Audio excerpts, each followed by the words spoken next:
May bagong pag-asa na naman para sa mga hodler ni XRP. Habang lumilipad po ang presyo nitong July, may mga market experts na naglalabas ng prediction para sa presyo ni XRP ngayong darating na August 2025. Kaya ang tanong, abot ba talaga ni XRP ang $8 bago matapos ang tag-init? O isa lang ba itong hype na mauuwi sa pagbagsak? Ayan. Sa video na ito ay iisa-isahin po natin ang mga detalye sa likod ng bullish rally na XRP nitong July. Titignan po natin ang mga pahayag ng mga kilalang analyst tulad po ni Mr. Zoom, Egrag Crypto at Kasi. Pati na rin ang mga technical levels na kailangang bantayan natin. Kaya yan, bago po tayo magpatuloy ay pakibasa na lamang po muna ang disclaimer dito po sa ibaba ng ating screen. Yan, paano nga ba umarangkada itong si XRP ngayong buwan ng July? Simula po ng July ay medyo matumal si XRP. Noong July 1 ay bumagsak pa nga ito ng halos 3%. Pero mula July 6 hanggang July 18 ay dito na po bumawi ng todo itong si XRP. Umakyat po siya ng solid na 65% at sinira ang matagal na po niyang kalaban or hadlang na $3 psychological resistance. Yan, hindi lang yan. Ang dating resistance po sa $3 ay ngayon ay naging support level na ito. Ito ang mga tipong galaw na nagpapainit sa market. Kapag ang dating resistance ay naging support, nagkakaroon po ng bagong kumpiyansa ang mga traders at hodlers. Parang sinasabi ng market na handa na tayo para sa next level.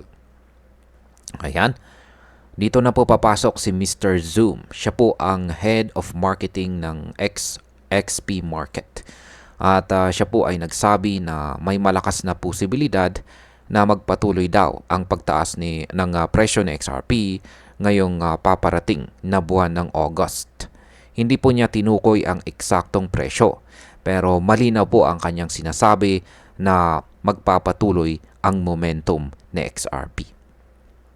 Pero teka, hindi lamang po si Mr. Zoom ang may prediction. Pumasok din sa eksena ang kilalang analyst na si Egrag. Ayan, noong pang December 2024, sinabi na niya na kapag bumalik po sa presyong $2 sa XRP, magandang entry point ito or magandang pumasok dito. At totoo nga, umakyat si XRP mula po sa presyong $2 patungong $3.4. Ayan, bumalik po sa $2 at ngayon ay nasa $3.05 na po ulit si XRP. Sabi po ni Egrag, kapag nalagpasan ang presyong $3.8, posible na ang early run patungong $6 hanggang $8. Ayan, meron pa tayong isang eksperto dito na si Kasi. Sabi naman po niya ay noong nakarang buwan ay ang target niya kay XRP ay ayan, nung naglabas po pala siya ng kanyang prediction nitong nakaraang buwan. At ngayong July ay meron po siyang minimum target na $6.5. Pero may posibilidad daw na umabot pa ito sa presyong $8 depende sa bilis ng recovery. Kaya ang tanong ay realistic nga ba ang target na ito? Sa totoo lang ay mahirap na itong maabot sa loob ng 6 na araw bago matapos ang buwan ng July. Ayan. Ngayon na po ay July 26. Ayan, July 26. Ilang araw na lang ay mag-u-August na. Ayan, pero kahit bumaba po ang presyo ng XRP ay nag-hold pa rin siya sa ibabaw ng presyong $3 na isang mahalagang psychological level. Ayan. Ngayon ay pwede pa bang umangat itong si XRP sa presyong $4, $6 o $8? Ang pinakamahalagang level na tinitignan ngayon ng mga analyst ay ang $3 na support zone. Kung mananatili po sa XRP sa ibabaw ng price level na ito habang tapos na ang pullback, may malakas po na chance na sumipa ulit siya pataas.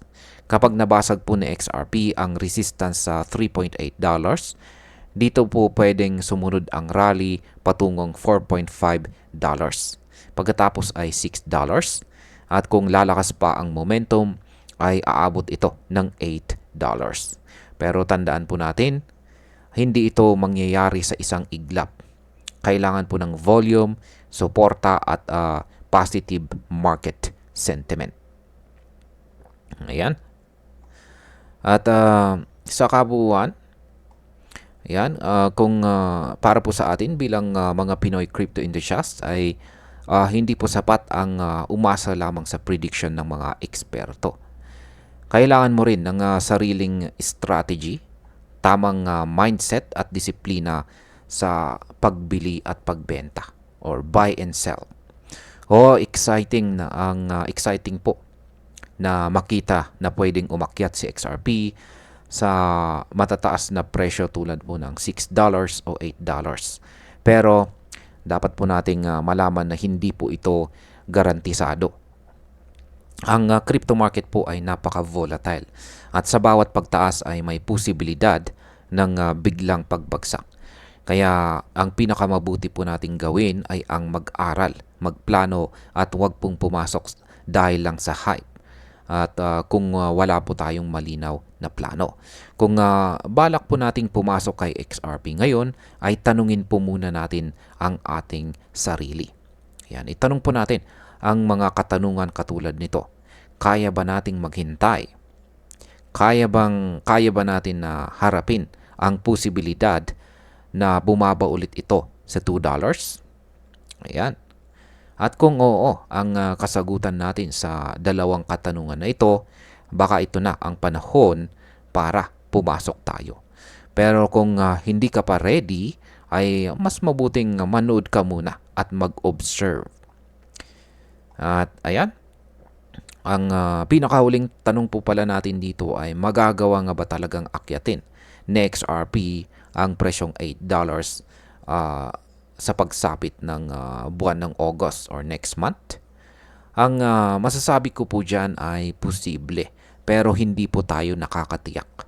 Depende po kasi ito sa galaw ng market, suporta ng mga investors, at kung gaano po kalakas ang momentum matapos ang pullback. Kaya isa lamang po ang malinaw. Nasa exciting po na yugto ngayon itong si XRP. At ayan, hanggang dito na lamang po tayo sa video na ito mga ka-crypto. Marami pong salamat sa panonood. Ingat po tayo lagi at God bless po sa ating lahat.